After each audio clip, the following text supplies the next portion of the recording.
Ito naman, pag-usapan natin mga kababayan. Sabi ko nga testing lang kasi to, akala ko hindi pa to. Pero since okay naman na siya, mga kababayan, konting mga update pa, okay na tayo dito. So palagay ko magtatagal ako dito, lalo pag nakabitan ng internet to. Baka mag-isang buwan ako dito, patay tayo dyan. So pag-usapan natin mga kababayan, itong si Ronald Cardema. Anak ng tinapa, nagyabang ang loko mga kababayan. Di ba? Matapos po, itong parang pinagbantaan niya pa, itong si NBI Director Jimmy Santiago.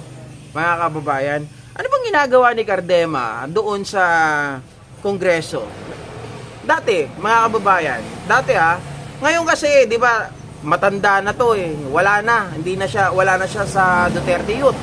'Di ba? Pinalitan na tong si Loco, yung inaanak ni Pangulong Bongbong Marcos, pero palagay ko ginamit lang naman niya si Pangulong Bongbong Marcos nung nagpakasal siya. 'Di ba? Dahil maka Duterte talaga to. Ngayon, merong video na kung saan po itong mga to ay kasama po pala siya sa mga kinasuhan. 'Di ba? Yes, tama po ay narinig, kasama po siya sa mga kinasuhan. Ang problema kasi mga kababayan, ang yabang-yabang pa. Sila naman talaga, mga fake news peddler. Tapos ngayon galit na galit sila pag nakasuhan. Gagawa-gawa ka ng kalokohan, tapos ngayon, aangal-angal ka. Ito po, may video dito na kung saan mga kababayan, itong mga to ay talagang, ayan. And we're now joined by Duterte Youth Party List Chairman Ronald Cardema. Chairman pala. Sir, thank you for making time to head start. Morning, ma'am. Alright, sir, paano niyo po tutugunan? How do you respond to the NBI's criminal charges filed against you and another Duterte ally over the claims that you made that there was a DRO against the arrest of the former president? Yes, normally, you just answer, di ba? You just answer their allegation. And it is not a claim. It is an alleged claim. Kasi baka akala ng lahat, kinasuhan, guilty agad. And dahil may claim sila, I claimed it. First of all, I was not privy. I was not a petitioner to that said DRO application. That was March 11 when President Duterte arrived in Villamor Air Base in NAIA. From noontime until midnight, I was there outside the gate of Villamor. I am not part of the DRO petition. So kung anong naririnig ng taong bayan mula sa balita, yun lang rin ang naririnig ko. Alam niyo, masabi ko dito ngayon for this opportunity na makapagsalita, itong NBI na to nangaharas to Nangaharas daw. 10 years in government, I have been defending our policemen, our soldiers, and our law enforcers, the NBI. Wala kaming tigil pamimigay ng medical assistance sa lahat ng tropa ng gobyerno, na kalaban ng NPA, kalaban ng mga kriminal. Yan ang trabaho namin sa Duterte Youth Party List. Sa dami-dami ng kidnapping at patayan ngayong panahon na ito, ang naisip pa ng NBI investigahan ay ako. Hindi man lang yung mga nangyayaring krimen sa lansangan. Okay, mga kababayan, stop natin doon. Umaangal itong si Cardema. Bakit daw siya kasama doon sa kinasuhan ng mga fake news peddler na kasama po doon sa mga naglabas na sinasabi nila nung hinuhuli itong si Digong Duterte ay merong TRO. Ang unang-una, hindi ko talaga napanood or hindi ko nakita na may post itong si Cardema nung panahon na yon, mga kababayan, since ito ay inilabas ng NBI. So siguro nakita nila na itong taong ito ay dumadakdak na si dating Pangulong Rodrigo Roa Duterte ay mayroong TRO. Ang talagang nakita natin, itong si Attorney Lambino, na sa kanyang social media post, mga kababayan, ay talagang lantaran niya pong sinasabi na, good news, meron na po tayong TRO, temporary restraining order para kay Tatay Digong. Pigilan po natin ang kanyang pag-alis, di ba? Sabi niya ganoon. Mga kababayan, so anong impact nito sa ating seguridad? Siyempre, bilang isang tao na alam mo na may hinuhuli, may ina-apprehend na isang tao dadalhin sa daig. Mga kababayan, kapag galit na galit kasi ang tao, yung emotion na yan, 'di ba? Tapos, syempre yung kagustuhan ng mga tao na yan, kasi meron talagang iisipin nyo, yung mga tao nasa baba, inaano nila yung damdamin eh, pinasisiklab nila eh, na kunwari may TRO na. Tapos, itong mga to, wala naman, hanggang panawagan lang. Pero yung mga tao ang gusto nilang isabak, sila nasa likod. Sa makatuwid, mga manggagamit lang ang ginagawa ng mga to. Now, pag-usapan natin yung kay Cardema, mga kababayan. Parang ano rin, style Robin Padilla. Robin Padilla na nung paghuli, nung nagsalita dun sa Senate, ang mga kinukwento, bakit nyo uhulihin si Tatay Digong? Lumaban yan sa komunista. Putya, mga kababayan, ang layo. Ang batas, kapag ikaw po may nagawang tama, di ba? Yun naman ay nagiging merito ng isang tao. Tinitingnan yun. Di ba? Ikaw ay pinaparangalan. Pero pag ikaw ay gumawa ng mali, lahat ng tama na ginawa mo noon, lahat yan mababaliwala. Siyempre kakasuhan ka, ibang ano na yan eh. Ibang usapan na yan. Ngayon, bakit nyo pinag-iinitan ng NBI? Ang sabi ni Cardema, ang daming mga bagay na dapat kidnapping na pinagtutuunan ng pansin. Bakit kami ang pinagtutuunan nyo ng pansin? Mga kababayan, balikan ko lang yung sinabi ko kanina. Yung kidnapping na sinasabi mo is out of topic. Okay, pero pagbigyan kita. Dahil sabi mo, pwede naman pagtuunan yun. Bakit kayo ang pinagtutuunan? Kasi unang-una, pag kayo hindi pinansin, mga kababayan, ang implikasyon niyan sa isang tao or dun sa mga taong naniniwala sa inyo is that sasabihin nila, ay, okay lang pala na mag-fake news tayo. Okay lang pala na tawag dito, gumawa tayo ng mga balita na kahit mali. Dahil hindi naman nila tayo habulin eh. Wala naman ahabol sa atin at walang magpapakulong sa atin, walang magkakaso sa atin. So, mangyayari niyan, paulit-ulit po yan gagawin ng mga tao. Sa makatuwid mga kababayan, pag hindi mo yan pinigilan, ay parang usok yan na magiging apoy, na magiging sunog. Di ba? Oh, parang ano, yung isa sa kalawang sa bakal, mga ka-Jeepinatics. Meron ka nakita na konti, hindi mo pinansin. Di ba mangyayari sa bakal pagdating ng panahon, yung kalawang na yan, kakainin na, magiging marupok na? So, ganun ang mangyayari niyan. Sa tao naman, dahil sobrang galit ang mga Pilipino, dahil sinasabi mo meron ng TRO, ipaglalaban nila yan. Makikipagpit-pitan yan, lalong-lalo na yung mga nasa baba. Oh, may TRO na. Hindi nyo pinapairal yung batas. Hindi nyo sinusunod yung sinasabi ng batas. Nakikiusap na meron ng TRO, pero ang totoo wala. Diba, mga kababayan?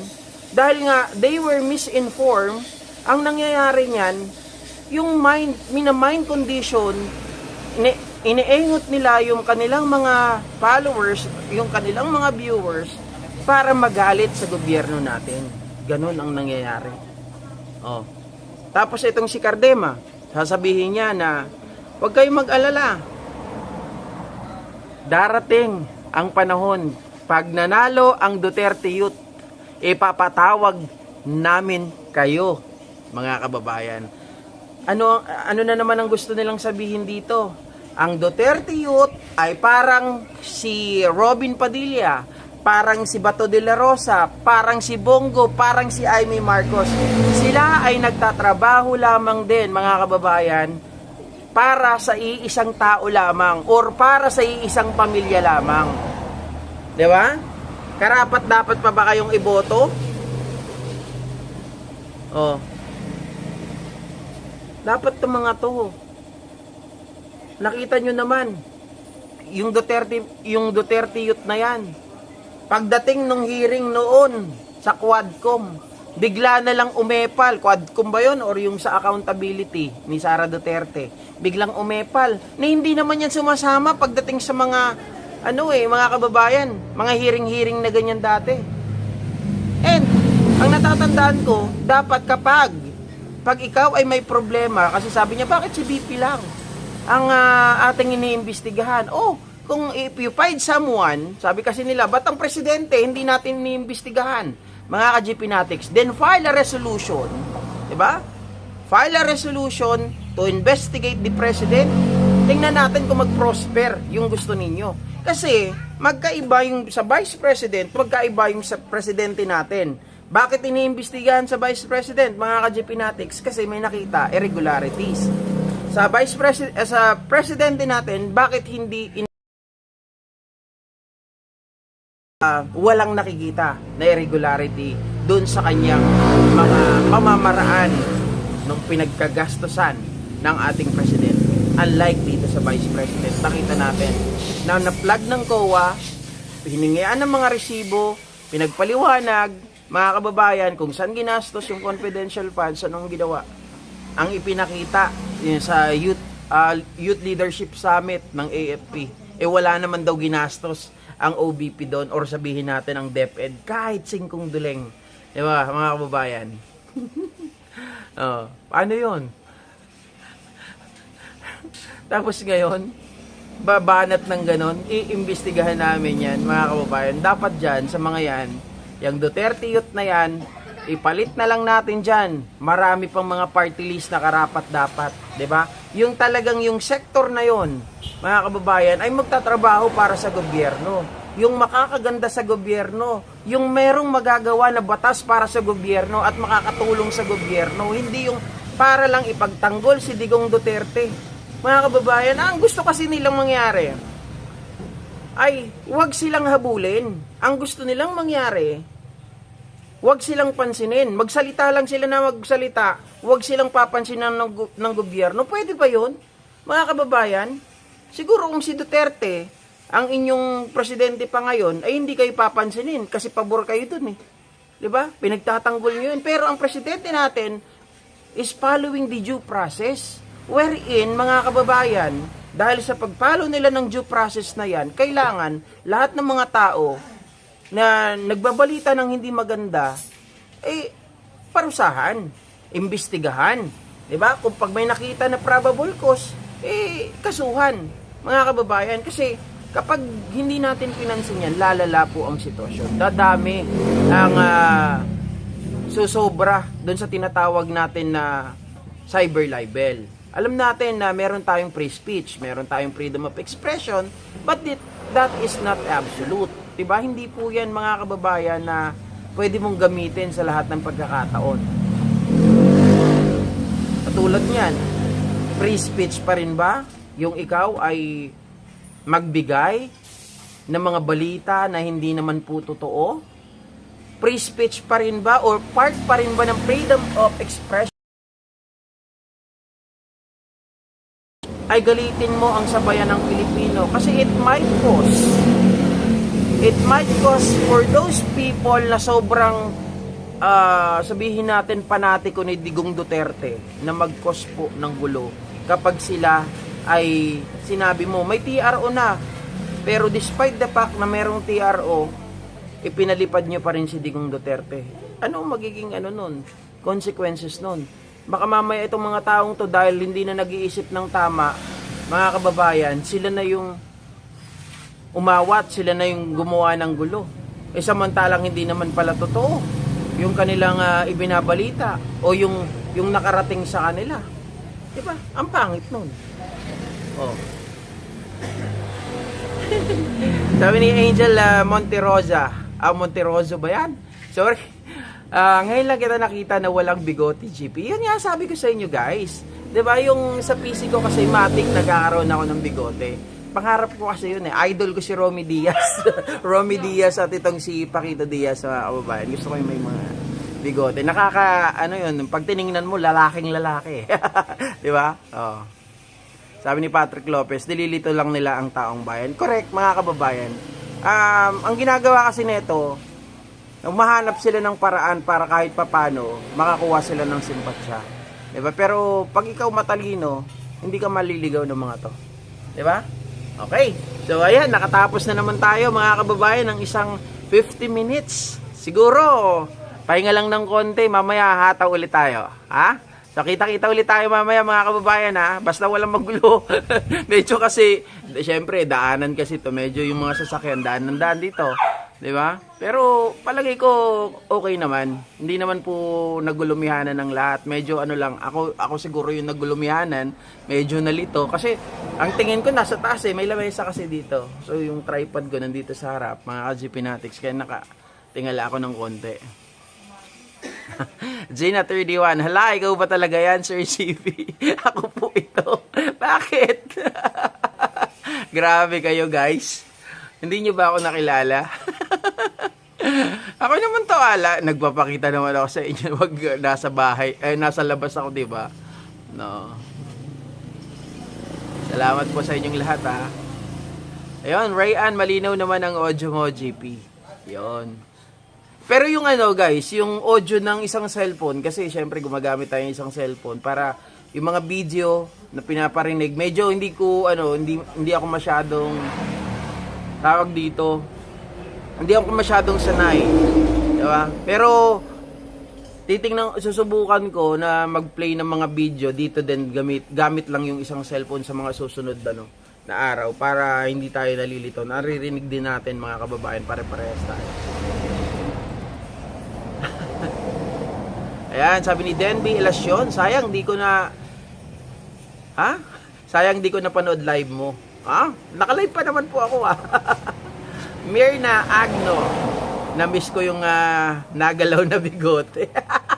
Gwapo lahat tamat. Ay, salamat Mama Donna Purita. Ma'am Nenita Umali, shoutout sa inyo, ha. Gina 31, ikaw nga. Shoutout dito sa Finland. Naomi Shane, ingat kayo dyan. Salamat at iba kasi ang looks mo now. Salamat po. Anong oras po ang live mo, GPs? Depende po mga kababayan. Hindi ako makapagsabi kasi minsan maingay dito. 'Di ba? At nagba-brown out kasi dito, guys. Kaya hindi rin stable yung pag nag-brown out, yung piso wifi nila nawawala. Mayroon kami generator dito. Magpabili ako ng generator galing din kay YouTube. Kaya lang, sabi ko nga, pasaksakan ko muna sila ng generator. Ang problema, naka-direct kasi yung sa wifi nila. So, inaantay ko yung magkakabit ng converge dito. Malakas daw yung converge nila dito. Kaya lang wala, hindi sila, hindi sila na pumunta. Inaasahan ko nga kanina, mga kababayan. Okay? Sir Jerry Ramil, Ilocano Kamet Idol. Ay, wala sir. Apaya? Ni Sir Jerry Ramil ke. Member ka pa iti channel ko, sir. Siyempre. Ang muka. Aya. Wow, Bakasyon Grande. Ingat dyan. Maraming salamat po. At Teresita Ilamil, good afternoon, Sir GP. Akala ko hindi ikaw yan. Ay, talaga ba? Sir, kanina ko tinanong yung isang mata mo pa, nakakita rin din. Hindi na, guys. Ano na yan? Wala na. Oo. Then, Bilasyon, ano nangyari kay Rocky Maharlika? Ayun nga, guys, sa 3 araw ko nawala, di ko na malaman kung ano nangyari sa mga yan. Diba? A blessed Monday, Thursday afternoon, GP at sa mga GP Natics, Ma'am Teresita Ilamil. Nag-iba ang aura mo, Sir Jeep. Parang nag-iba po ang aura, Ma'am Teresita. Sige nga, anong aura ba yan? Ma'am Gina 31, salamat sa pakabit ka ulit yung bigote ko. Pag uwi ko ng Maynila, sa ako ikakabit ulit yung bigote ko.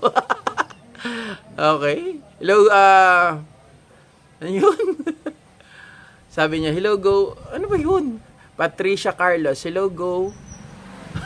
Hindi ko mabasa, ano ba yun? Thank you for being true always. Ayun! Nabasa ko kahit iba-iba yung letra. Imelda Castro, nagulat ako ka GP. First time ko makita ka ng walang bigote. Ayun! Gwapo pa rin. Ay, salamat. Shen Divine, thank you sir, pero gwapo pa rin. Totoo ba? Nababaguhan kami sa aura mo ka GP. Yung. See you soon as GP. Ma'am Lulu. Oy, Ma'am Lulu, may balita ako sa iyo, Ngayon ko lang nalaman 'yun, Anyway, congratulations din sa iyo in advance. Ingat sa pagbabakasyon, Sir GP. Maraming salamat po. Alam niyo, guys, sabi ko nga sa inyo, this will not gonna happen Kaya kababayan, without you. Kayo lang talaga. Yung mga nagtiwala sa akin, kaya ngayon, itong tinayo namin na to ng kapatid ko, para naman sa pamilya talaga, para sa magulang, sa mga anak namin, sa mga aming magkakapatid, no? Mga kababayan.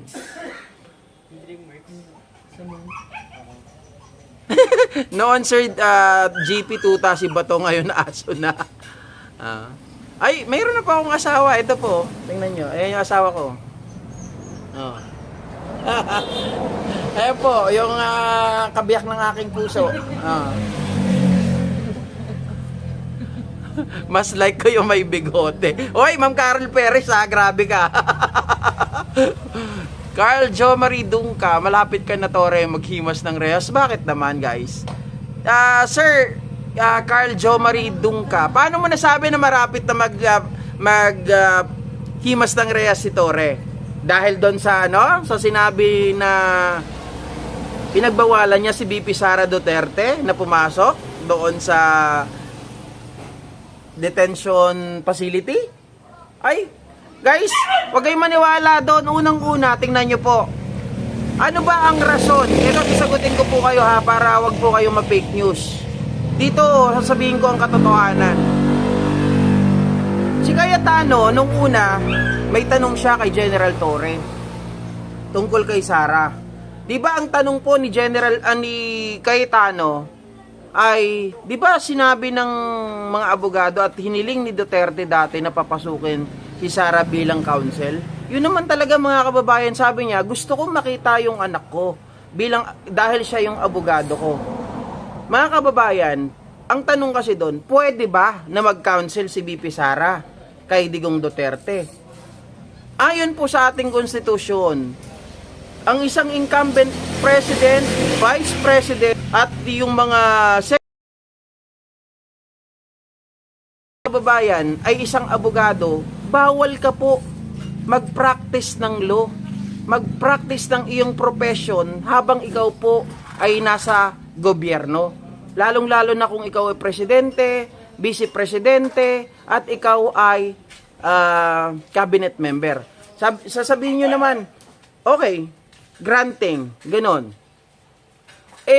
Bilang isang pamilya, okay, sabi nyo kasi bilang isang pamilya, di ba nakasulat doon, makukulong ng 4 na taon ang isang tao na hindi pumayag doon sa hinihingi ng isang detainee, mga kababayan, or doon sa isang tao dito kay Digong Duterte. Tingnan nyo po mga kababayan, isipin nyo, sabi ni General Torre alas 10 na yun, hindi niya papayagan. Ang tanong kasi ganito, nandun ba physically si BP Sara sa area?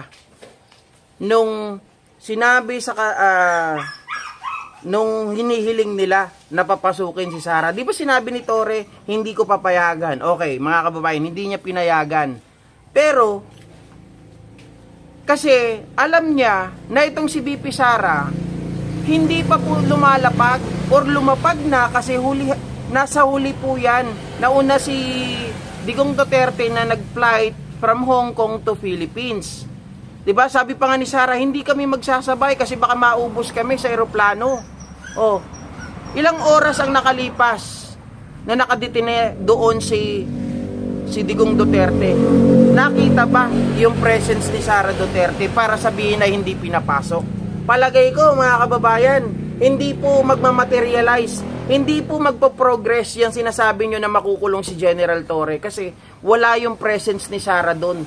Ni Sara Duterte, hindi po nakita sa Villamor Air Base. Oh, paano nyo sasabihin? Diba? Hintayin yung hatol ng korte. Sino po ang nagsabi? Sino nagkaso sa korte? Kay General Torre, meron ba? Wala. Diyos mio Marimar. Alam niyo yung mga sinasabi ninyo, doon kasi kayo nakikinig sa mga Duterte, doon sa mga tanganista, na mga DDS na vlogger na wala namang alam. Diba? Oh. Si Sir Michael Pangan. Sir, ano ba yung sabi mo? Di ko mabasa, di ko mabalikan yung comment nyo kanina. Bakit nag-aaway ata kayo ni Ma'am Leticia? Pinasasayaw ko lang si Sir G. Nancy, matagal po assist pero thank you in advance. Invite naman kayo ni GP. Yun, no? Ha, nagulat na nga ako dun eh. Akala ko talaga, sabi ko sinong Lulu yun? Sabi ko si Lulu ba yung kakilala ni Mami Peng? Sabi ko yung maganda. Hindi, kasi yun ang narrative nila, makukulong na daw si Tore. Tinatawanan lang kayo ni Tore. Guys, lahat ng mga naniniwala na makukulong si Tore, walang ikinaso sa kanya. At hindi siya pwedeng kasuhan. Not unless, mga kababayan, si General Tore o si BP Sara ay nakita dun sa Villamor Air Base. Sige magpakita kayo ng ebidensya na nandun si BP Sara sa Villamor Air Base. Sige nga.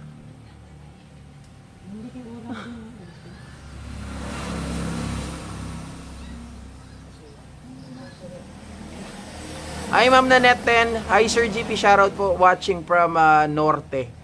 Akoy, naimbag nga malim, kada kayo amin apo. Ma'am Ninita Umali, kaya naging bobo ang DDS, naniwala agad sila sa mga fake news vlogger. Lalo-lalo na sa thumbnail, tapos sa title, guys. Alam nyo, ang mangyayari sa inyong mga DDS, kapag kayo, hindi kayo nagkaroon ng check and balance, hindi kayo nagkaroon ng tinatawag natin na due diligence, na nagre-research ng kahit papano, masisira ang buhay nyo. Oo. Bakit? Mga kababayan, dahil naniniwala kayo dyan, masisira ang buhay nyo. Kumbaga, ang mangyayari, dahil sa pakikinig nyo ng mali, pati kayo mamamali. Diba? Diba?